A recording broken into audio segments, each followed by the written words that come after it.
새벽 첫 차가 끊긴 시간대였습니다. 서울 외곽 공단과 원룸촌 사이에 낀 큰 사거리. 버스 정류장 유리벽에는 누군가 붙여둔 전단지가 비에 젖어 가장자리가 말려 있었습니다.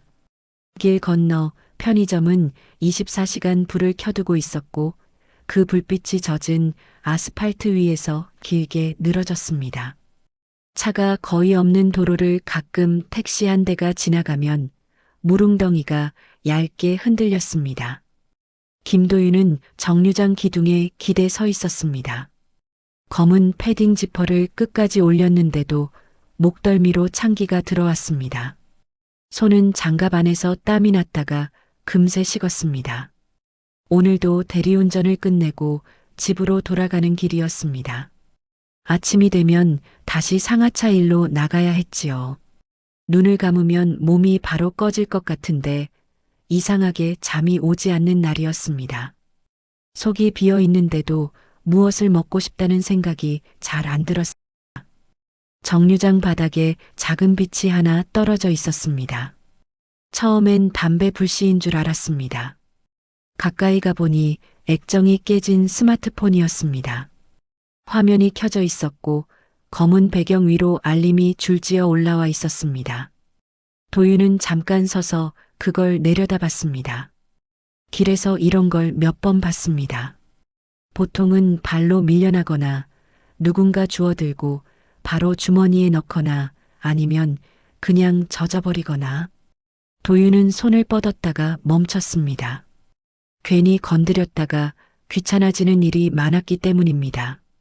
경찰서에 갖다 주면 절차가 길고 주인을 만나면 오해가 생길 수도 있고 무엇보다 요즘은 착한 일이 꼭 편한 일로 끝나지 않았습니다.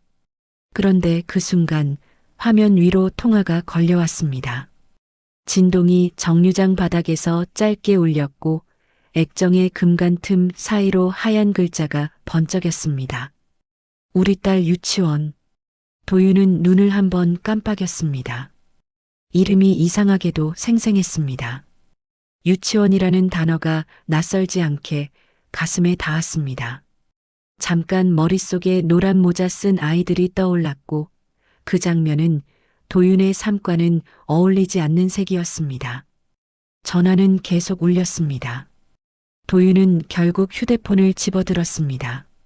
액정은 차가웠고 손바닥에 붙는 느낌이 젖은 유리처럼 미끄러웠습니다. 통화를 받아야 할지 끊어야 할지 망설이는 사이 전화가 끊겼습니다. 그리고 바로 메시지가 들어왔습니다. 엄마 어디야?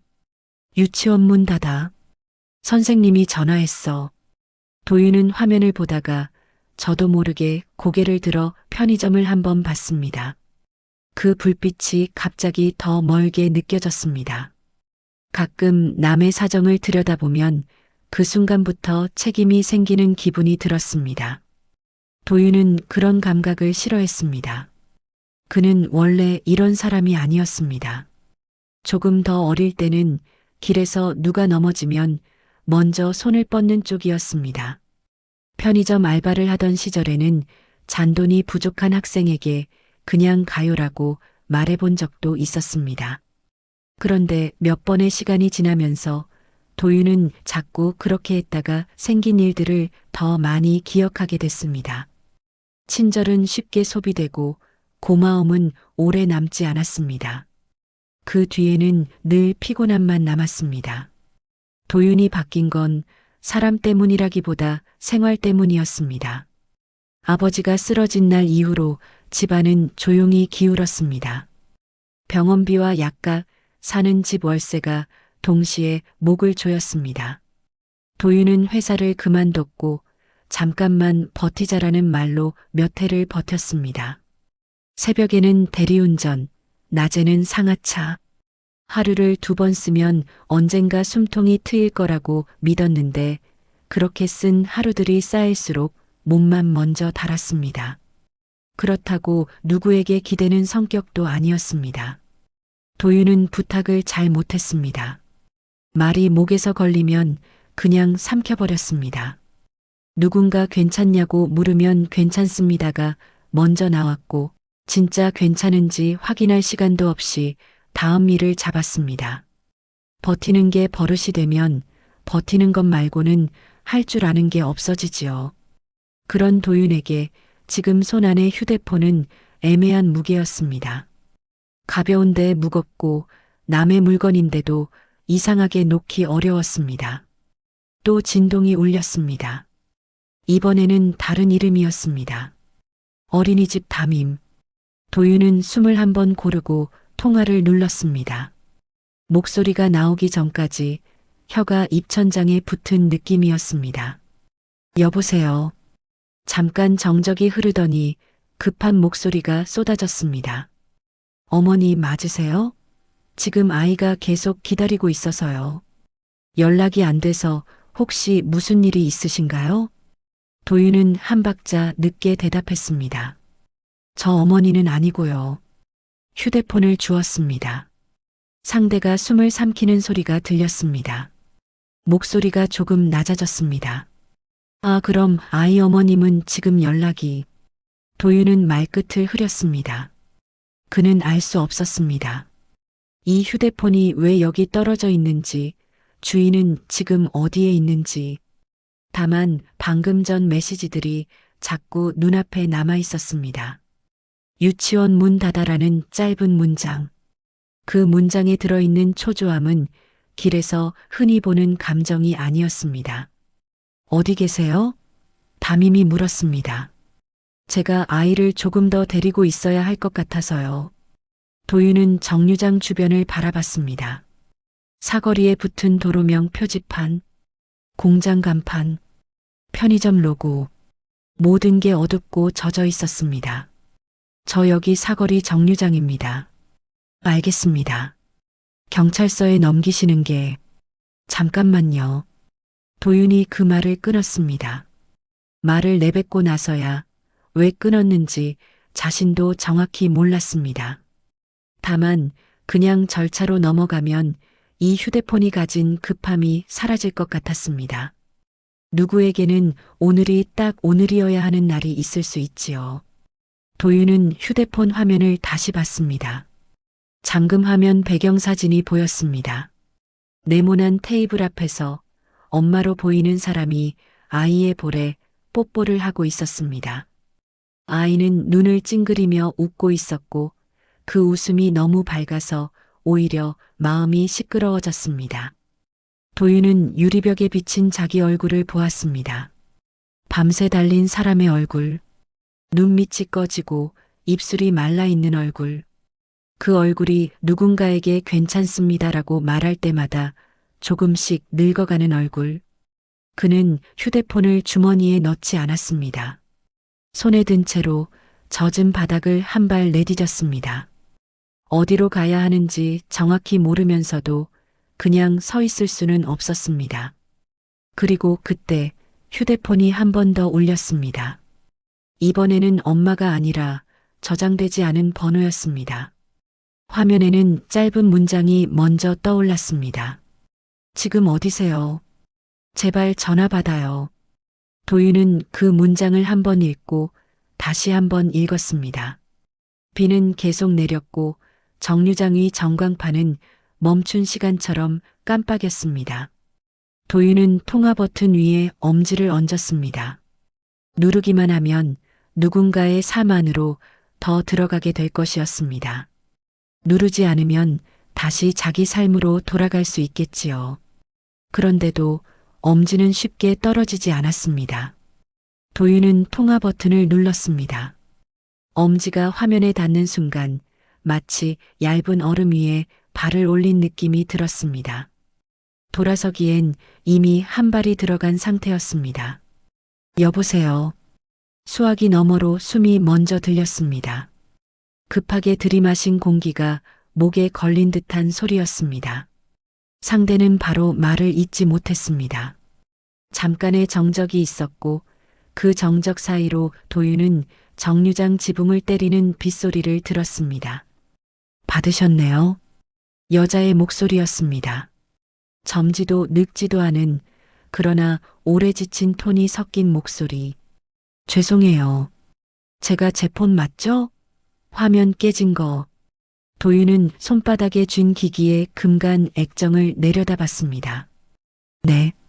정류장 바닥에 떨어져 있었습니다. 어디세요? 제가 지금 갈게요. 여자의 말끝이 흔들렸습니다. 도윤은 그 흔들림이 단순한 당황이 아니라는 걸 느꼈습니다. 방금 전 메시지가 떠올랐습니다. 유치원 문 닫아. 도윤은 말을 고르듯 숨을 한 번 고른 뒤 조용히 물었습니다. 아이 유치원에 있습니까? 상대가 잠깐 멈췄습니다. 멈춘 사이 도윤은 그 사람이 어디선가 서서 전화를 붙잡고 있을 장면을 떠올렸습니다. 아마 손은 차가울 것이고 손톱은 짧게 깎여 있을 것이고 목은 긴장으로 뻣뻣할지도 몰랐습니다. 네. 여자가 짧게 대답했습니다. 제가 지금 이동 중인데요. 갑자기 폰이 없어져서 택시 기사님한테도 못 물어보고 도윤은 택시라는 단어에서 잠깐 눈을 내리깔았습니다. 그는 대리운전을 하고 밤의 도로 위에서 수많은 택시를 봅니다. 사람들은 늘 급하게 타고 급하게 내렸습니다. 급한 사람일수록 물건도 잘 흘렸습니다. 그리고 그 급함은 대개 이유가 있었습니다. 지금 어디십니까? 도윤이 물었습니다. 어린이집 쪽으로 가는 길이에요. 여자가 숨을 한번 삼켰습니다. 제가 애 아빠가 없거든요. 오늘은 제가 꼭 데리러 가야 하는데 회사에서 조금 늦어져서. 도윤은 괜히 알겠습니다 같은 말을 먼저 내뱉지 않았습니다. 대신 정류장 전광판을 올려다봤습니다. 첫차 시간까지는 아직 한참 남아 있었습니다. 젖은 공기 속에서 숫자만 무심하게 깜빡이고 있었습니다. 지금 폰을 바로 가져다 드리긴 어렵습니다. 도윤이 낮게 말했습니다. 제가 여기서 일 끝내고 돌아가던 길이라. 여자가 급하게 말을 끼웠습니다. 아니에요, 아니에요. 제가 갈게요. 어디 계신지만. 도윤은 사거리 이름을 다시 말했습니다. 여자는 몇 번이나 감사합니다를 반복했습니다. 그 말이 너무 빠르게 쏟아져 나와서 고맙다는 말이 아니라 숨을 놓치지 않기 위한 말처럼 들렸습니다. 전화를 끊고 나자 손에 든 폰이 조금 더 무겁게 느껴졌습니다. 도윤은 발끝으로 물웅덩이를 살짝 밀었습니다. 얇은 물결이 퍼졌고 그 위로 편의점 불빛이 잠깐 일그러졌습니다. 잠시 후 담임에게서 다시 전화가 왔습니다. 도윤은 폰을 귀에 댔습니다. 분실폰 주우신 분 맞으시죠? 담임 목소리는 앞보다 더 단단했습니다. 아이 쪽이 많이 불안해해서요. 혹시 보호자랑 연결되셨어요? 네. 지금 오신다고 했습니다. 다행이네요. 담임이 한숨을 내쉬는 소리가 들렸습니다. 근데요, 죄송하지만 아이가 엄마가 안 와요라고 계속 말해서 혹시 어머님께서 정말 올 수 있는 상황인지 확인이 필요해요. 도윤은 잠깐 말이 막혔습니다.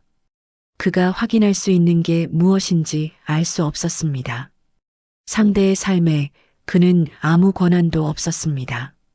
그런데도 이미 통화를 받았고 사거리를 알려줬고 이 폰을 내 일처럼 들고 서 있었습니다. 제가 다시 연락해 보겠습니다. 도윤이 그렇게 말했습니다. 전화가 끊기자마자 도윤은 다시 그 여자에게 전화를 걸었습니다. 신호음이 한 번, 두 번, 세 번 울렸고 끝내 연결되지 않았습니다. 문자만 하나 왔습니다. 죄송해요. 지금 택시 아니라 통화가 어려워요. 곧 도착해요. 도윤은 택시 아니라는 문장을 보며 창밖을 한 번 더 봤습니다. 빗줄기가 조금 굵어졌고 사거리 건너편 횡단보도 신호는 텅 빈 길 위에서 혼자 바뀌고 있었습니다. 그는 마음속으로 시간을 계산했습니다. 여기서 어린이집까지 이 시간대 도로 상황, 택시가 잡히는 속도, 신호. 그 계산은 습관처럼 자동으로 돌아갔습니다. 대리기사로 길 위에서 살다 보면 사람의 급함을 시간으로 환산하게 됩니다. 그리고 도윤의 계산은 자꾸 한쪽으로 기울었습니다. 늦는다. 도윤은 담임에게 다시 전화를 걸었습니다. 혹시 아이가 어디서 기다리고 있습니까? 도윤이 물었습니다. 교실 안에요. 마지막이에요. 담임이 대답했습니다. 원래는 문을 닫아야 하는데 혼자 둘 수가 없어서요. 도윤은 잠깐 눈을 감았다 떴습니다. 눈꺼풀 뒤로 아주 짧은 장면이 지나갔습니다. 어릴 때의 자신은 아니었습니다. 다만 어느 겨울 병원 복도에서 혼자 앉아있던 아버지의 뒷모습이 떠올랐습니다. 누군가를 기다리다가 기다리다 지쳐서 결국 어깨가 축 처진 모습. 도윤은 전화를 끊고 정류장 벤치에 앉았습니다. 허벅지 위에 폰을 올려두자 진동이 한 번 더 울렸습니다. 이번엔 카카오톡 알림이었습니다. 엄마, 나 무서워. 엄마 진짜 안 와? 보낸 사람은 아이였습니다. 아이의 손으로 찍힌 것 같은 스티커, 이모티콘이 함께 붙어 있었습니다. 도윤은 그 메시지를 한 번 읽고 다시 읽었습니다. 그 문장들이 너무 짧아서 더 선명했습니다. 짧은 문장은 설명이 없으니까요. 대신 공기가 있습니다. 온도가 있습니다. 작은 목소리가 있습니다. 도윤은 화면을 끄려다가 잠금 화면 아래쪽을 봤습니다. 비상 연락처가 떠 있었습니다. 아이 아빠는 없었고 외할머니가 하나 저장돼 있었습니다. 도윤은 손가락을 올렸다 내렸습니다. 누르기만 하면 더 깊게 들어가는 일입니다. 누르지 않으면 모른 척하고 이 폰을 건네주면 됩니다. 그런데도 손가락이 쉽게 떨어지지 않았습니다. 정류장 유리벽에 비친 자신의 얼굴이 보였습니다. 피곤한 얼굴, 눈이 풀려 있는 얼굴. 그 얼굴이 어째서인지 오늘은 남의 일을 외면하면 안 될 것처럼 보였습니다. 도윤은 자리에서 일어났습니다. 발밑 물이 튀었고 바지 끝이 더 젖었습니다. 그는 폰을 꽉 쥐었습니다. 경찰서에 맡기고 끝내자. 스스로에게 말하듯 중얼거렸습니다. 그 말은 결심이라기보다 핑계처럼 들렸습니다. 도윤은 사거리 쪽으로 천천히 걸었습니다. 편의점 앞을 지나며 자동문이 열리고 따뜻한 공기가 잠깐 얼굴을 스쳤습니다. 그 온기가 지나가자 오히려 더 차가워졌습니다. 그리고 그때 모르는 번호로 다시 전화가 울렸습니다. 도윤은 발걸음을 멈췄습니다. 횡단보도 신호가 바뀌고 있었지만 그는 건너지 못했습니다. 전화 화면 아래로 짧은 문장이 또 하나 떴습니다. 제발이요. 아이가 혼자예요. 도윤은 통화 버튼 위에 엄지를 얹었습니다. 이번에는 주었다는 말만으로 끝나지 않을 것 같았습니다. 그걸 알면서도 엄지가 떨렸습니다. 이제는 선택이 아니라 방향이었습니다. 도윤은 숨을 한번 고르고 결국 버튼을 눌렀습니다. 전화 너머의 목소리는 숨을 제대로 고르지 못하고 있었습니다. 말이 문장으로 나오기 전에 먼저 공기가 새어나왔습니다. 비를 맞고 달려온 사람 특유의 호흡이었습니다. 저 아까 그분이죠. 폰 주우신 분. 여자는 이름을 말하지 못했습니다. 자신을 소개할 여유가 없어 보였습니다. 제가 지금 길이 막혀서요. 택시가 도로에서 거의 안 움직여요. 도윤은 사거리 끝을 바라봤습니다. 비상등 켠 택시들이 줄지어 서 있었고 와이퍼가 빠르게 움직이는 것만 보였습니다. 정류장 광고판의 빛이 물 위로 흔들리고 있었습니다. 빗소리는 귓속까지 들어오는 것처럼 가까웠습니다. 어린이집이요. 도윤이 말했습니다. 담임 선생님이 아이 혼자라고 합니다. 여자가 짧게 숨을 들이마셨습니다. 알아요. 알아요. 말끝이 떨렸습니다.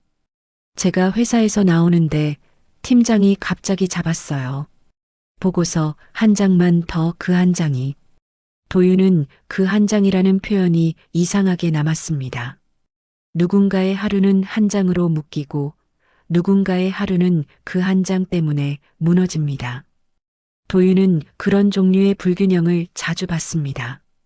대리운전 손님들이 술에 취한 채 말하던 이야기들, 택시 뒷좌석에서 주고받던 전화들, 잠깐만이 사람을 제일 늦게 만들었습니다. 지금 어디십니까? 대로요. 사거리 지나면 금방인데. 여자가 울먹이는 대신 말이 더 빨라졌습니다. 기사님도 답답해서 미치겠대요. 제가 내려서 뛰어갈까요? 도윤은 그 말을 듣고 한 번 더 사거리를 봤습니다. 차들 사이로 사람이 뛰어들기엔 위험한 구간이었습니다. 비가 내리면 도로가 미끄럽고 운전자는 늘 늦게 봅니다. 지금은 무리입니다. 도윤이 단정하게 말했습니다. 어린이집 번호를 아십니까? 담임 선생님이랑 직접 통화하세요. 제가 폰이 없어서. 여자가 말을 멈췄다가 더 낮게 말했습니다. 지금 이 번호도 기사님 폰 빌린 거예요. 도윤은 잠깐 눈을 감았다 떴습니다. 사람이 빌린다는 말까지 하게 되는 순간이 있습니다. 그 순간은 대개 이미 어디 하나가 무너져 있을 때입니다.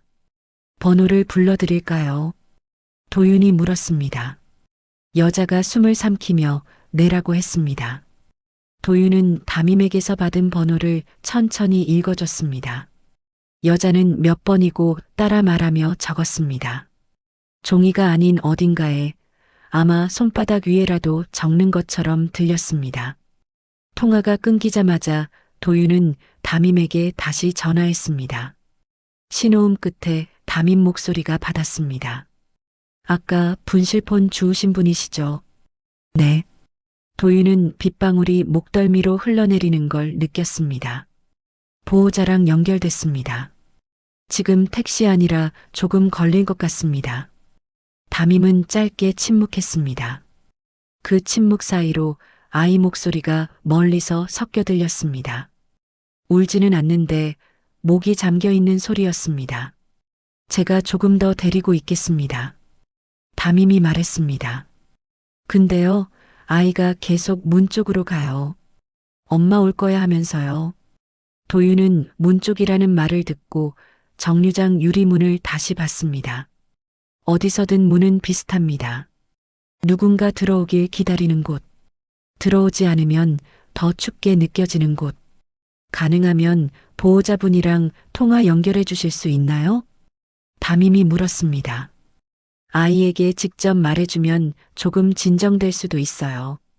도윤은 주머니에서 자기 폰을 꺼냈습니다. 차가운 화면이 손바닥에 붙었습니다. 그는 자신의 폰으로 아까 그 기사님 번호로 다시 전화를 걸었습니다. 연결음이 길게 울렸습니다. 한 번, 두 번, 세 번. 받지 않았습니다. 도윤은 다시 걸었습니다. 이번엔 받았습니다. 숨이 가쁜 목소리가 들렸습니다. 네, 저예요. 어머니. 도윤이 불렀습니다. 담임 선생님이랑 통화 연결해 드리겠습니다. 아이가요? 여자의 목소리가 갑자기 얇아졌습니다. 지금 애가 뭐래요? 도윤은 담임에게 신호를 주듯 짧게 말했습니다. 잠시만요. 연결하겠습니다. 세 사람의 통화가 이어졌습니다. 담임이 조심스럽게 아이에게 폰을 건넸습니다. 잠깐의 숨소리, 그리고 작은 목소리가 들렸습니다. 엄마. 그 한 음절이 전화선을 타고 도윤 귀까지 왔습니다. 작고 얇은데 이상하게 무게가 있었습니다. 도윤은 그 소리에 손가락 끝이 잠깐 굳었습니다. 그래, 엄마야. 여자가 말했습니다. 목소리를 최대한 밝게 만들려고 애쓰는 게 느껴졌습니다. 엄마 지금 가고 있어. 금방 도착해. 아이는 잠깐 말을 잇지 못했습니다. 그 다음에 나온 말은 묻는 말이었습니다. 엄마, 왜 맨날 늦어? 여자는 바로 대답하지 못했습니다. 숨이 한 번 새고 또 한 번 새었습니다. 그리고 조용히 말했습니다. 미안해. 엄마가 미안해. 아이의 목소리가 다시 들렸습니다. 나 무서웠어. 그 말 뒤에 아주 짧은 침묵이 흘렀습니다. 도윤은 그 침묵이 너무 길게 느껴져서 손에 힘을 줬습니다. 마치 자신이 그 침묵을 붙잡아야 하는 사람처럼 담임이 아이를 다독이는 소리가 들렸습니다. 여자는 사랑해라는 말을 하지 않았습니다. 그 대신 조금만 기다려만 반복했습니다. 그게 더 현실적이었습니다. 사랑은 말로 충분하지 않을 때가 있으니까요. 통화를 끊고 나자 도윤은 한동안 움직이지 못했습니다. 비는 계속 내렸고 그의 운동화는 속까지 젖어 있었습니다. 그가 들고 있는 깨진 폰 화면에는 배터리 경고가 떴습니다. 빨간 줄이 얇게 깜빡였습니다. 남은 퍼센트가 낮았습니다. 도윤은 갑자기 불안해졌습니다. 이 폰이 꺼지면 여자는 다시 연락할 길이 없어집니다. 도윤은 편의점으로 들어갔습니다. 자동문이 열리며 따뜻한 공기가 얼굴을 감쌌습니다. 그는 진열대에서 가장 싼 보조 배터리를 찾아들었습니다. 카드 결제기에 카드를 올리는 손이 약간 떨렸습니다. 비 때문에가 아니라 이유를 설명하기 어려운 떨림이었습니다.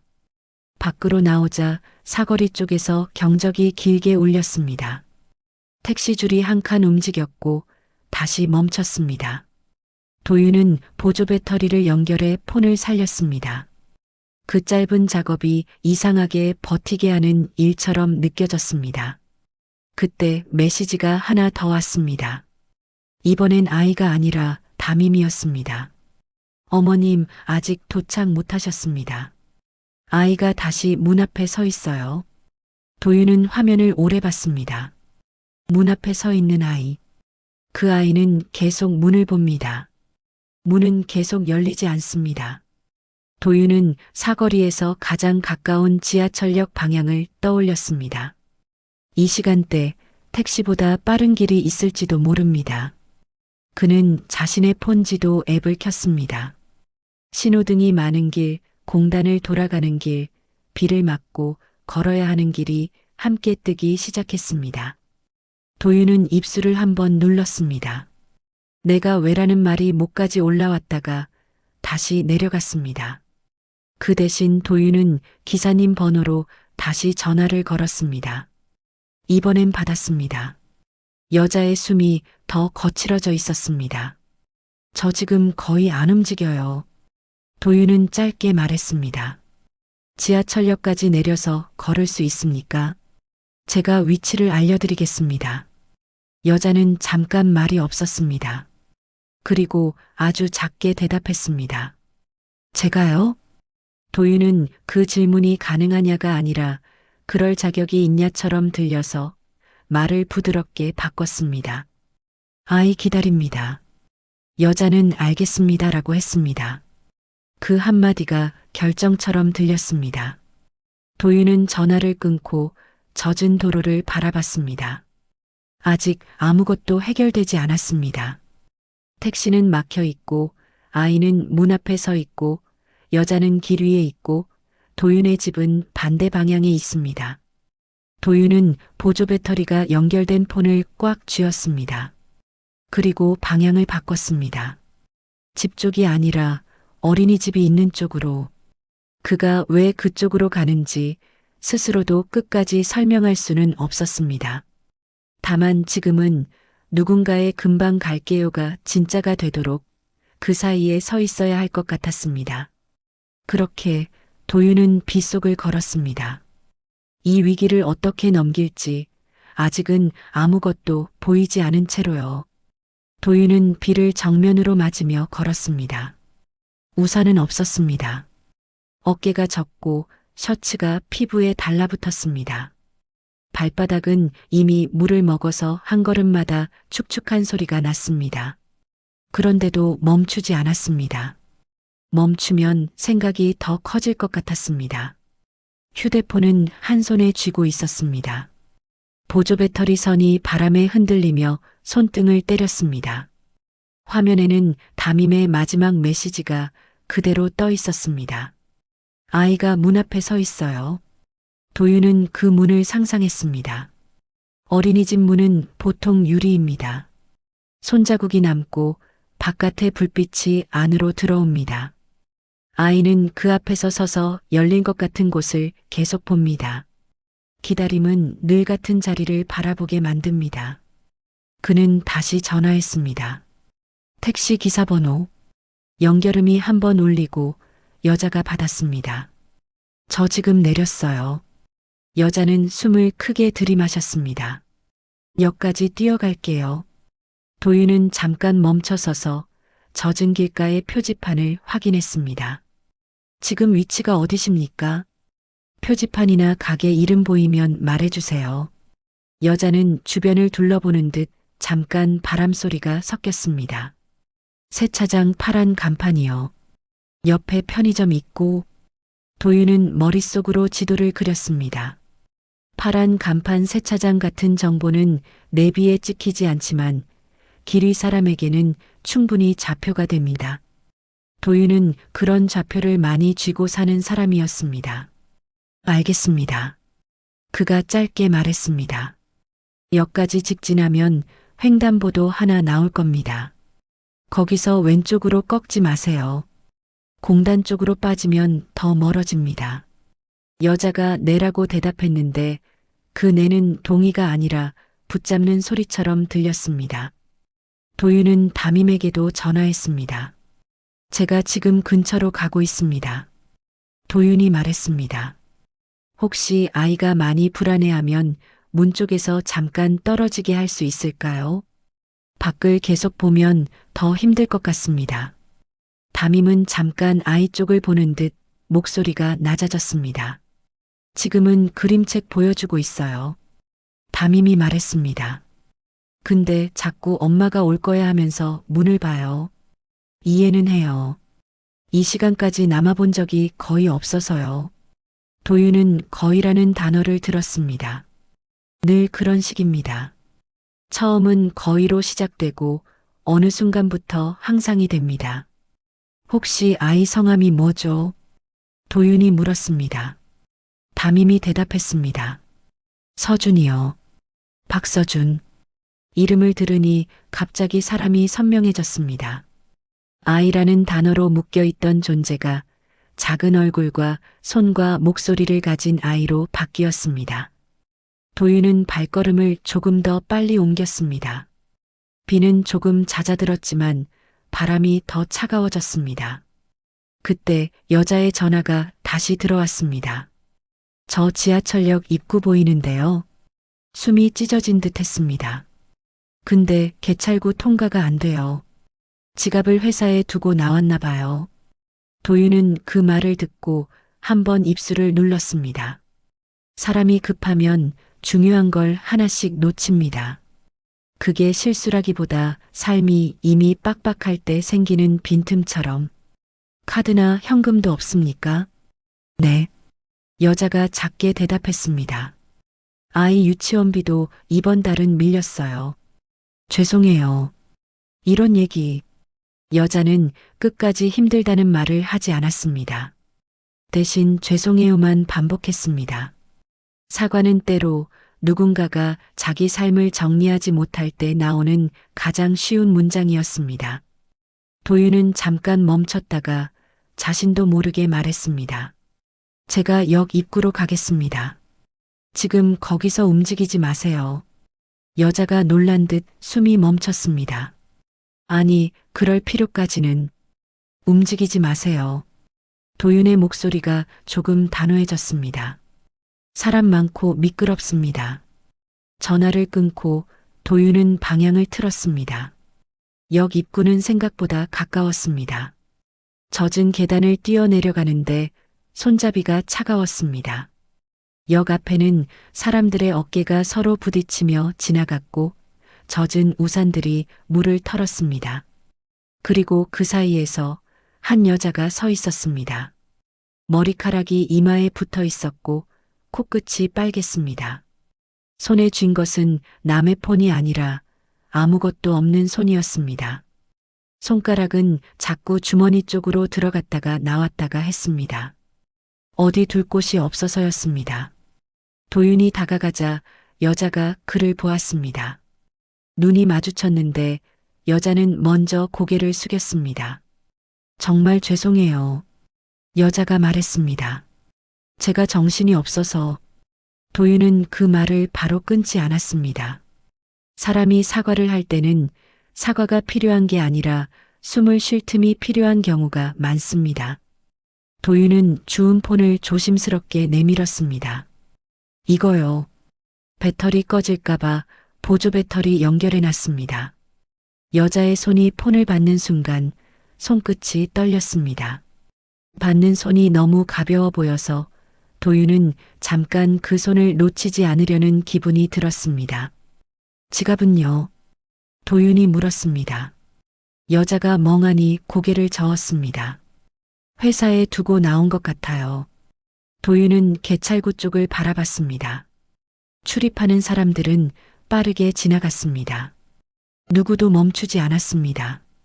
그 빠름 속에서 두 사람만 잠깐 정지된 것처럼 서 있었습니다. 도윤은 교통카드를 꺼냈습니다. 그가 카드를 찍는 손동작은 습관처럼 매끄러웠습니다. 같이 들어가시죠. 그가 말했습니다. 아이 먼저 데려오셔야죠. 여자는 입술을 떼었다가 다시 다물었습니다. 말이 목에서 걸리는 표정이었습니다. 결국 아주 작게 말했습니다. 갚을게요. 도윤은 고개를 한번 끄덕였습니다. 갚으라는 말도 하지 않았고 괜찮다는 말도 하지 않았습니다. 둘 다 지금은 무거웠습니다. 지하철 안은 따뜻했습니다. 젖은 옷에서 나는 냄새가 희미하게 올라왔지만 히터 바람이 그 냄새를 눌러줬습니다. 여자는 두 손으로 폰을 감싸 쥐고 계속 화면을 확인했습니다. 담임에게 메시지를 보내고 전화하고 다시 확인했습니다. 손가락 끝이 빨랐습니다. 마음이 빠르니까요. 서준이 지금 괜찮대요. 여자가 혼잣말처럼 말했습니다. 선생님이 책 읽어주고 있다고. 도윤은 대답 대신 창밖을 봤습니다. 어두운 터널벽이 흘렀고 그 위로 불빛이 일정한 간격으로 지나갔습니다. 일정함은 사람을 조금 진정시키는 힘이 있었습니다. 몇 정거장 뒤 두 사람은 어린이집 쪽으로 뛰었습니다. 비는 거의 그쳤지만 바닥은 젖어 있었습니다. 골목 가로등이 웅덩이에 비치며 흔들렸습니다. 어린이집 간판은 이미 불이 절반 꺼져 있었습니다. 문 옆 작은 종이들이 바람에 들썩였습니다. 담임이 문을 열어주었습니다. 담임의 얼굴에도 피로가 붙어 있었습니다. 그런데 그 피로는 성질로 나오지 않았습니다. 조용히 견딘 얼굴이었습니다. 어머님, 담임이 말했습니다. 서준이는 안쪽에 있어요. 여자는 신발도 제대로 벗지 못하고 안으로 들어갔습니다. 복도 끝에서 작은 발소리가 들렸습니다. 그리고 아이가 뛰어나왔습니다. 엄마. 아이의 두 팔이 여자의 허리를 꽉 감쌌습니다. 여자는 무릎을 굽혀 아이를 끌어안았고 얼굴을 아이의 머리 위에 묻었습니다. 말이 길게 나오지 않았습니다. 대신 손이 아이의 등을 여러 번 쓸었습니다. 그 손동작이 계속 같은 자리를 반복했습니다. 확인하는 것처럼. 담임이 도윤 쪽으로 다가왔습니다. 정말 감사합니다. 담임이 낮게 말했습니다. 저희도 방법이 없어서요. 도윤은 아닙니다라고 말하려다가 입술을 다물었습니다. 밖에서 두 모자가 서로를 붙잡고 있는 모습이 유리문 너머로 보였습니다. 그 장면은 과장되지 않았습니다. 다만 늦은 밤의 불빛 안에서 아주 조용히 자리 잡고 있었습니다. 여자가 아이 손을 잡고 다시 나왔습니다. 아이의 한 손은 엄마 손을 잡고 다른 손은 엄마의 옷자락을 잡고 있었습니다. 놓치면 안 된다는 듯이요.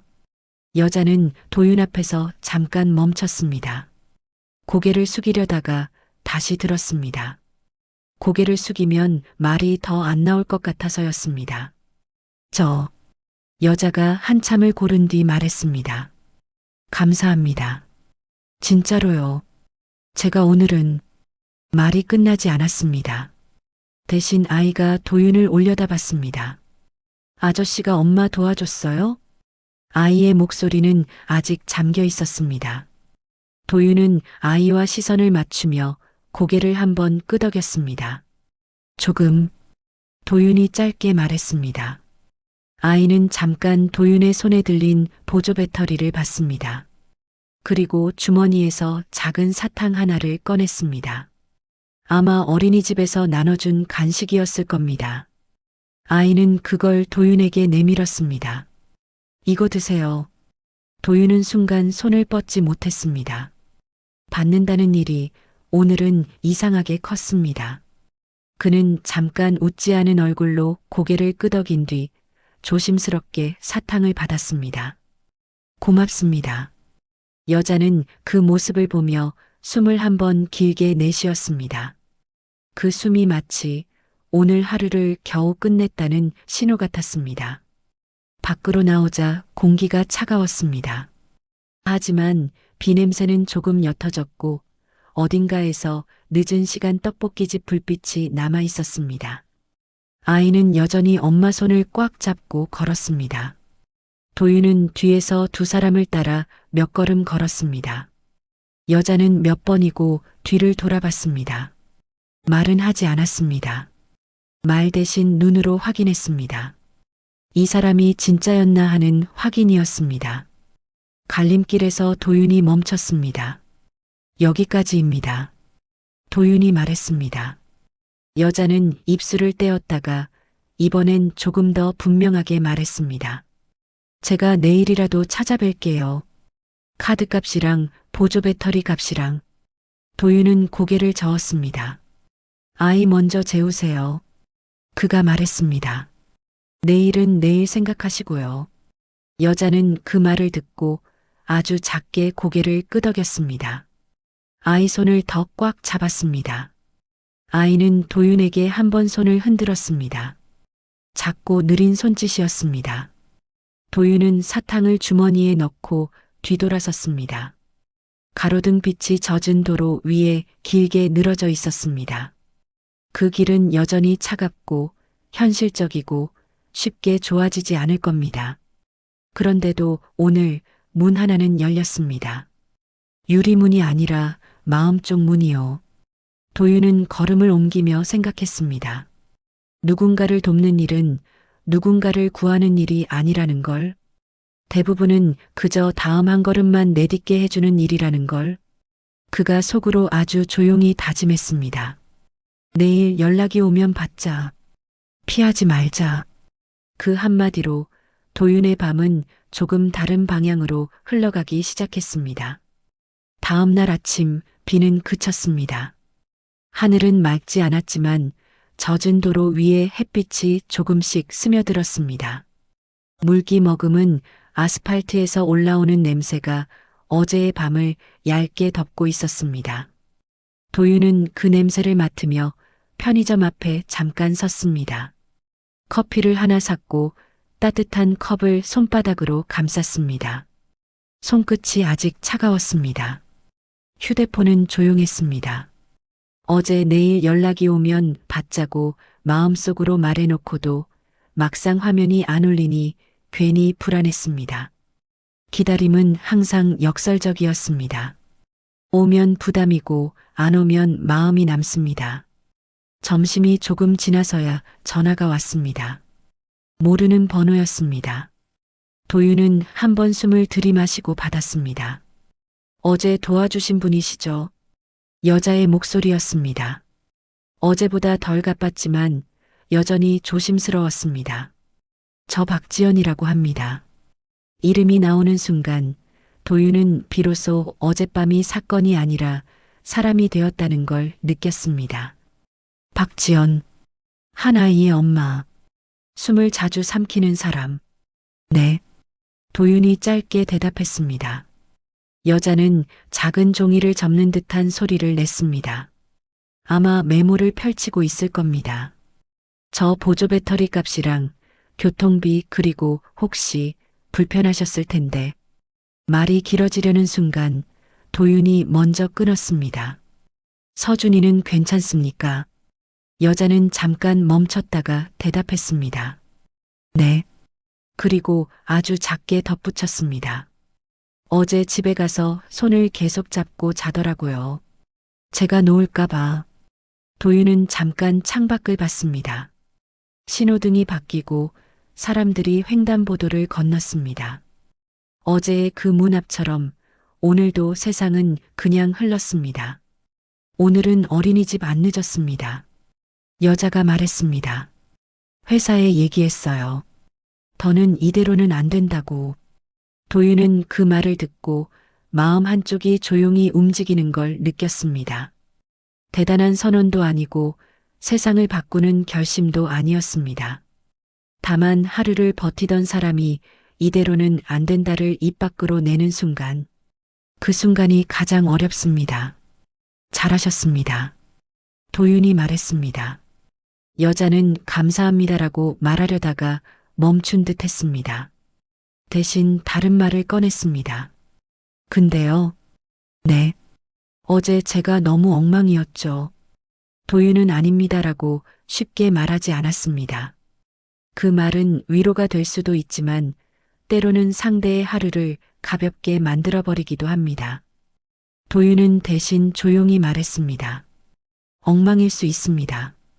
어제는 누구라도 그랬을 겁니다. 여자는 숨을 길게 내쉬었습니다. 그 숨이 어제부터 붙잡고 있던 무언가를 조금 내려놓는 소리처럼 들렸습니다. 제가 커피라도 한 잔. 여자가 말했습니다. 정말 잠깐이면 돼요. 얼굴 뵙고 인사만.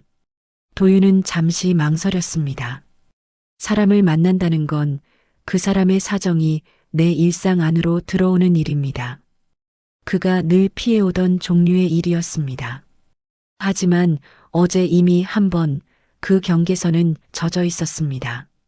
어디로 오실 수 있습니까? 도윤이 물었습니다. 작은 카페에서 만났습니다.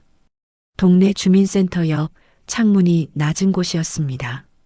낮게 깔린 음악이 흐르고 손님들은 노트북을 펴놓고 조용히 타자를 치고 있었습니다.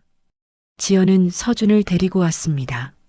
아이는 어제보다 표정이 편해 보였고 손에는 작은 공룡 장난감을 쥐고 있었습니다. 도윤이 먼저 인사하기도 전에 지연이 고개를 깊게 숙였습니다. 어제 죄송하고 감사합니다. 지연이 말했습니다. 제가 정말 몰라서 그런 게 아니라. 말이 목에서 걸렸습니다. 지연은 잠깐 입술을 다물었다가 다시 말했습니다. 제가 자꾸 괜찮다고 생각했어요. 괜찮아야 한다고. 도윤은 커피를 한 모금 마셨습니다. 뜨거운 액체가 목을 지나갔습니다. 그 따뜻함이 조금 시간을 벌어줬습니다. 괜찮아야 한다는 말이 제일 위험합니다. 도윤이 조용히 말했습니다. 사람이 자기 몸을 못 듣게 만들거든요. 지연은 고개를 끄덕였습니다. 손이 테이블 위에서 계속 움직였습니다. 컵에 종이 슬리브를 만졌다 놓고 다시 만졌습니다. 마음이 계속 뭔가를 찾는 손동작이었습니다. 그때 서준이 도윤을 똑바로 바라봤습니다. 아이의 눈은 어제처럼 잠겨있지 않았습니다. 대신 궁금한 표정이었습니다. 아저씨, 서준이 말했습니다. 어제 사탕 먹었어요? 도윤은 잠깐 눈을 깜빡였습니다. 그 사탕은 아직 주머니에 있었습니다. 너무 작아서 괜히 꺼내기가 멋쩍었습니다. 아직 안 먹었습니다. 도윤이 말했습니다. 서준이 고개를 끄덕이더니 공룡 장난감을 테이블 위에 올려놓았습니다. 그리고 도윤을 향해 아주 작은 손을 내밀었습니다. 그럼 오늘 먹어요. 서준이 말했습니다. 엄마가 좋은 사람 만나면 고맙다고 하랬어요. 지연이 순간 눈을 내리깔았습니다. 눈가가 잠깐 붉어졌지만 울지는 않았습니다. 감정은 겉으로 터지지 않고 얼굴의 온도로만 올라왔습니다. 서준아. 지연이 아이를 조용히 불렀습니다. 고마워요, 아저씨. 도윤은 고개를 한번 끄덕였습니다. 그리고 주머니에서 사탕을 꺼냈습니다. 포장지가 조금 구겨져 있었습니다. 어제의 시간만큼 같이 먹읍시다. 도윤이 말했습니다. 서준이 환하게 웃었습니다. 그 웃음은 큰 소리도 없고 과장도 없었습니다. 다만 어제의 문 앞에서 사라졌던 빛이 다시 돌아온 듯한 웃음이었습니다. 지연은 커피컵을 두 손으로 감쌌습니다. 제가 회사에 얘기했어요. 지연이 말했습니다. 야근을 무조건 줄이겠다고. 안 되면 옮길 생각도 하고 있어요. 잠깐 멈추고 덧붙였습니다. 무섭지만요. 그래도 서준이한테 또 어제 같은 밤을 주고 싶지 않아요. 도윤은 그 말을 들으며 어제 자신이 느꼈던 문이 무엇이었는지 조금 알 것 같았습니다. 문은 누군가를 안으로 들이는 게 아니라 누군가가 바깥에서 덜 무서워지게 해주는 장치였습니다. 한번 열리면 다음번엔 조금 덜 떨립니다. 지연이 조심스럽게 말했습니다. 도윤 씨는 왜 어제 그렇게까지 해주셨어요? 도윤은 대답이 바로 나오지 않았습니다. 그는 스스로에게도 같은 질문을 해봤지만 확실한 답을 찾지 못했습니다. 대신 떠오른 장면이 하나 있었습니다. 자신이 어릴 때 늦은 밤 혼자 학원 앞에 서 있던 기억. 문이 닫혀 있고 전화는 안 받고 바람만 차갑던 순간.